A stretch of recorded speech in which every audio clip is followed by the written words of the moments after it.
Hello everyone and welcome to last week's episode of Top 10 Tuesday. I'm your host, the Living Comedian. Our Top 10 this week, we're going to be diving into one of Smash's most popular partners. Yeah, our very own trainer JR's Top 10 favorite Pokemon. We're going to do our best to spread our love across the generations, so hopefully we won't seem like too much of a bunch of Gen 1ers. Even though Gen 2 was probably our favorite anyways.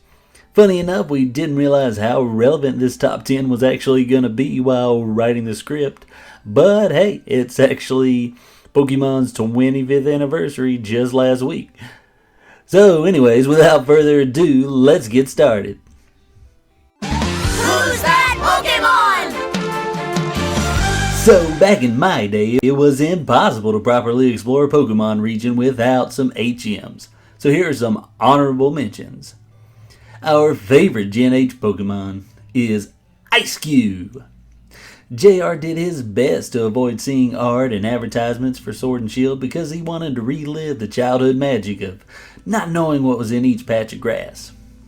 Though they did dampen this a bit with the overworld mechanics, I do prefer the new method of encountering Pokemon, especially when it comes to Eevee training or just finding the Pokemon you want.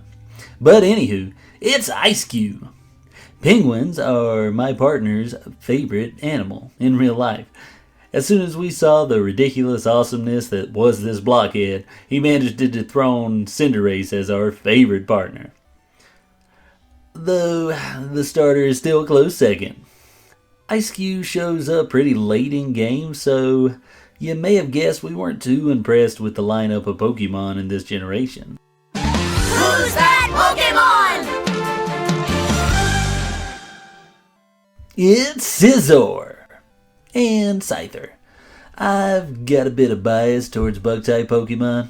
I'm not really sure why, but these two are definitely the sickest. Scyther's OG art is cool as heck. We may not care for the way his depictions have evolved over the years, but when you throw a metal coat on this guy, it's a whole different story. Scizor is one of those Pokemon that are just too cool. And even if you're like me and you don't tend to like the most popular stuff, you can't help but dig Scizor's design. He was my trainer's favorite Pokemon from his favorite generation for the longest time. But we got a ways to go before we discuss the beast that beasted him. Who's that Pokemon? It's Luxray. My friend Zapcat here was already one of my trainer's favorite 4th Gen Pokemon, neck and neck with Empoleon and Drapion for quite a while. But after catching a perfect Shinx at a raid at Dad's birthday party with family, she became all the more special. We even walked her long enough to collect all the candies we needed to fully evolve her and power her up completely. She was already one of those Pokemon we liked because she wasn't really competitive, so we got to have a lot more fun coming up with creative and different sets to make her work. A random idea we have for Diamond and Pearl remakes is it'd be nice for her to get Skill Swap from a Move Tutor. Just because I think it would make a fun and unique set. Using Tangent with her rivalry ability. Back when we tried to make this a thing, there isn't actually a Pokemon with the combination. So I thought it'd just be a unique set. Who's that Pokemon? Admittedly, Generation 5 of Pokemon is where we took our longest break from the franchise. My trainer was off in college and was working 60 plus hours on top of it, so video games had to take a back seat. He would seldomly get the chance to get a good sit down and play Brawl or Halo with friends, but sitting down and getting to play the story mode of a game was rather impossible. But one day while visiting with family, we got some fast food, and his cousin ordered a kid's meal, and it came with a toy Tepig. No one seemed to want the little guy, so JR took him in and proclaimed him his new starter. And we would call him Oinks. And when he finally did get the chance to visit Unova, he did indeed take Oinks along with the journey. even being the first Pokemon he ever attempted to Eevee train. And since we didn't really care for his evolutions, he was also the first unevolved Pokemon we raised to level 100. It's just funny looking back at the generation because it was the first time he had ever looked up all the Pokemon online before playing the game. And unfortunately, he didn't really care for any of the designs for the most part, besides Timber. He thought he was cool for some reason. But it almost passed up the generation entirely. But Oinks got him into it. And it ended up being full of fond memories of the adventure, and we even ran into some cool new partners to make up one of his favorite teams to date, with Iron Ant, the Durant, Mighty Mouse, the Amalga, and Kicking Grass, the Parisian. Who's that Pokemon? Knowing I'm a fan of Super Smash Bros. And Pokemon, you may have guessed that there would be a playable Smash character on this list. And you win a cookie! It's Mewtwo! He was my main in Melee, but before that he was one of my favorite Pokemon. Pokemon the first movie opened up our hearts to the character with his tragic backstory, and his broken stats in the first game certainly didn't hurt. Funny enough, it wasn't until he was missing in Super Smash Bros. Brawl where I realized how much he really meant to me personally. I thought he was just a universally adored Pokemon that was a shoo-in for every iteration of Smash Bros. After Melee. Almost to the same level as Pikachu. But his tier placement in the game seemed to damper his importance to the Smash community. I was ecstatic to see him strike back as the first ever DLC fighter in Smash history, as I was ready to boycott the game and return to Project M when I had literally not gotten any character that I wanted. Even though they took away the damaging part of his charging Shadow Ball, which was one of my favorite tools in his kit, might I add, he's still one of the characters I enjoyed playing the most, and our favorite legendary Pokemon of all time. I hope that doesn't spoil the rest of this list too much. Oh, and the cookie was a lie. Who's that Pokemon? The Kalos region is home to a plethora of well-designed Pokemon in my opinion. And we honestly had trouble picking our favorite at first. But as soon as we discovered the Honedge line, Dewblade quickly sliced through the competition. I always thought a possessed suit of armor would make a awesome Ghost and Steel type. And this dual-wielding Spectre is just as, if not way more awesome. Him being our second ever shiny Pokemon doesn't hurt a bit, but his tanky defenses along with his next to useless ability were a vital part to JR and his brother's success in the multiplayer battle tower. The Paraslashers are also his second favorite of all shiny Pokemon's palette. Which leads us into... Who's that Pokemon?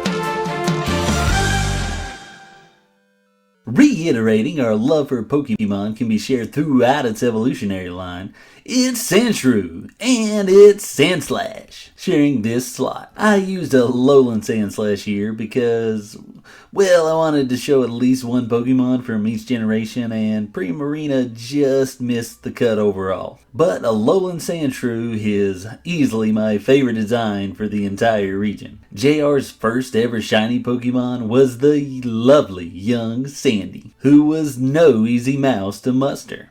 With over 5,000 Sandshrews in the Pokemon Bank to prove it, as well as a countless amount of attempts on White 2. She made what was supposed to be a roughly 1 in 500 chance in Pokemon X and Y of hatching a shiny hurt tenfold. Sure, she wasn't the gender we were hoping for, but I guess when you have kids, you just love them the way you are. Shown with the tears that were shed with the second shiny Pokemon I ever encountered. And that's through 6 generations of play. And of course not counting Red Gyarados. The story of our first ever shiny encounter we'll save for a different list. If we go over our top 10 least favorite Pokemon of all time. JR wanted Sandshrew to be his first ever shiny encounter. He had already went a decade and a half of Pokemon journeying without encountering a single one. And Sandslash was not only one of his favorite Pokemon, he was hands down his favorite shiny. Who's that Pokemon? What feels like eons ago, my trainer's first Eevee came in contact with a Thunderstone. And he was ecstatic to see the results. Jolteon just seemed to always come through when it mattered most, hitting with thunder after thunder, which was probably his favorite move in RBY, and laying out what was left of most teams. He had always liked Eevee, and like the kid in the anime, he didn't want to evolve his Eevee for power. But Jolteon was just too darn cool to pass up. And started a trend of him recruiting an evolution for his team in every generation a new one appeared. We were really hoping for more evolutions to arrive, with the Isle of Armor seeming like too perfect a place to reveal Titanion. Well, at least Spectrier did manage to steal our Phantomion's design for his feet. Anyways, Jolteon is far and away his favorite of the Eevee line, and obviously one of his favorite companions altogether. Who's that Pokemon?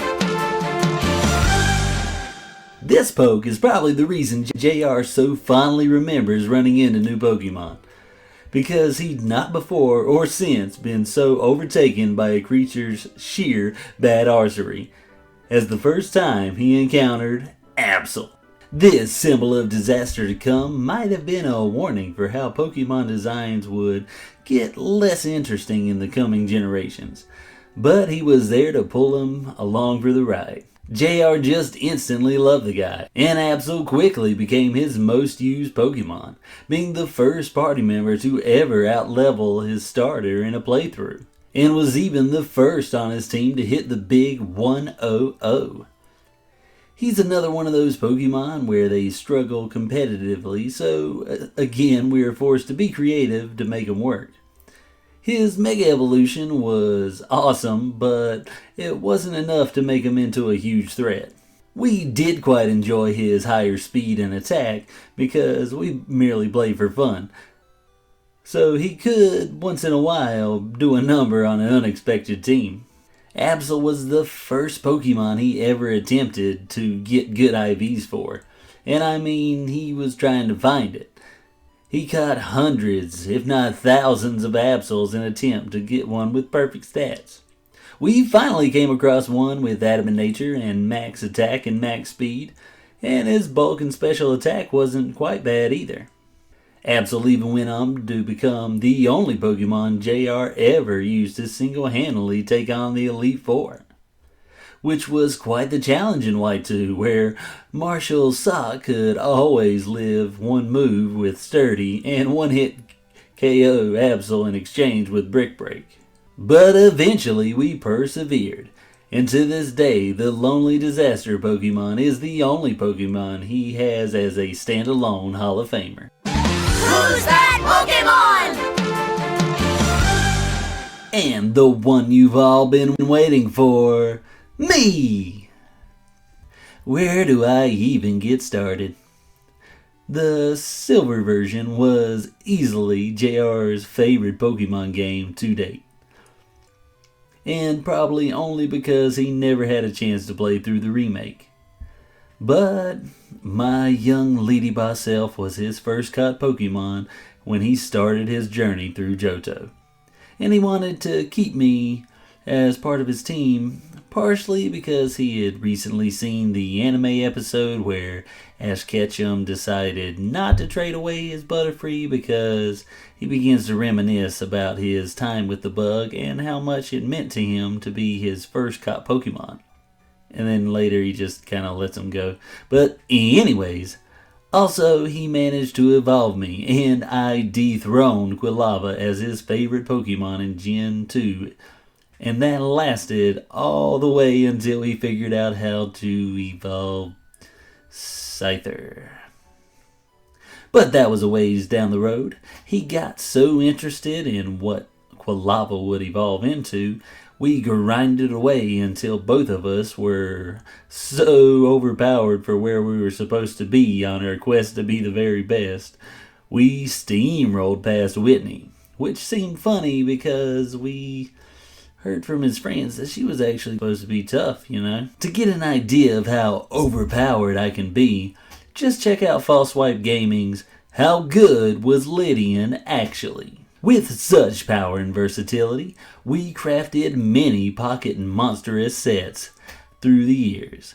But the one I love the most is when I took on an Omnius and Silver Wind boosting set that would trap in unexpected special attackers with infestation, rendering them helpless against my special bulk, and then baton passing all those boosts to my friend Espeon, since I didn't always want to take all the glory, you know, where she would then annihilate anything that wasn't immune to store power, and then just signal beam whatever was left standing. Game Freak took notice of how unstoppable this strategy was, and went above and beyond to bury this beast. Not only removing Omnius and Silver Wind, but banishing the very storms that gave those winds such strength. Myself, from the latest installments in the franchise.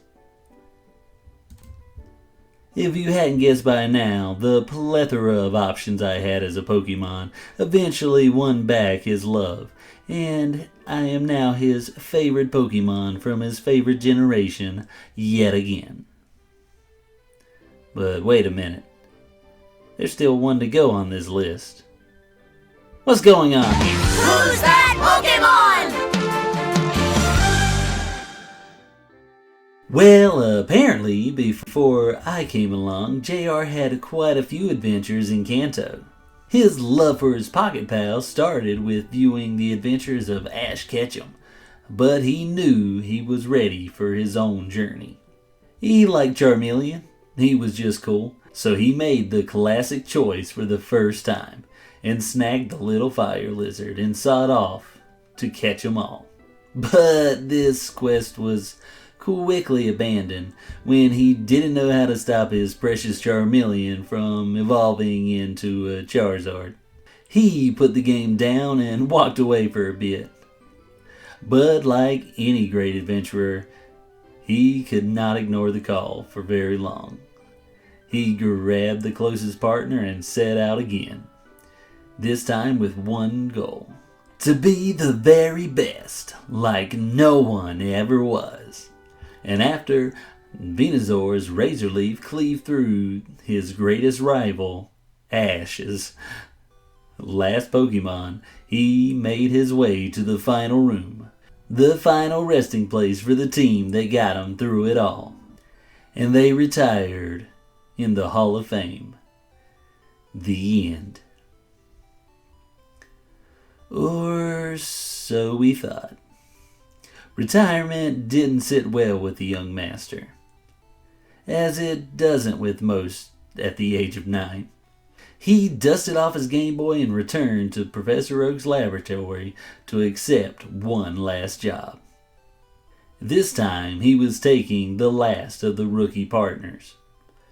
They were not only going to become champions, they were going to actually catch 'em all.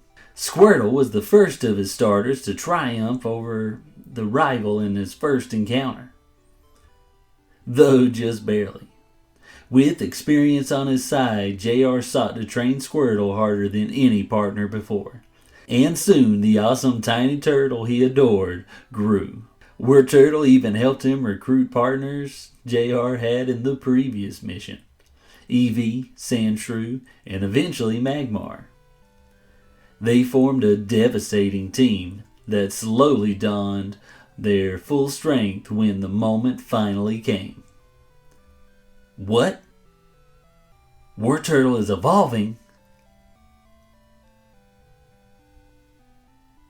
And there he stood, the leader of JR's team, the box art Pokemon of his first Pokemon game, Blastoise. This was his Pokemon. Yeah, he's probably always gonna get flack for his favorite Pokemon just being his starter from his first generation. But he's just the kind of guy that always seems to let the nostalgias get the better of him. He was JR's first Pokemon to ever reach level 100. But we won't forget where it all started, or the journey in between. Wartortle and Squirtle share this title, topping this list. Which might give you an idea of how upset he was when the Pokemon trainer was missing in Smash 4. But he's back with most of his glory, with an amped up switch mechanic, which we might actually touch on in tomorrow's video. Or maybe today's video, depending on when this actually gets uploaded. The Gen 1 Water Starter is our favorite Pokemon.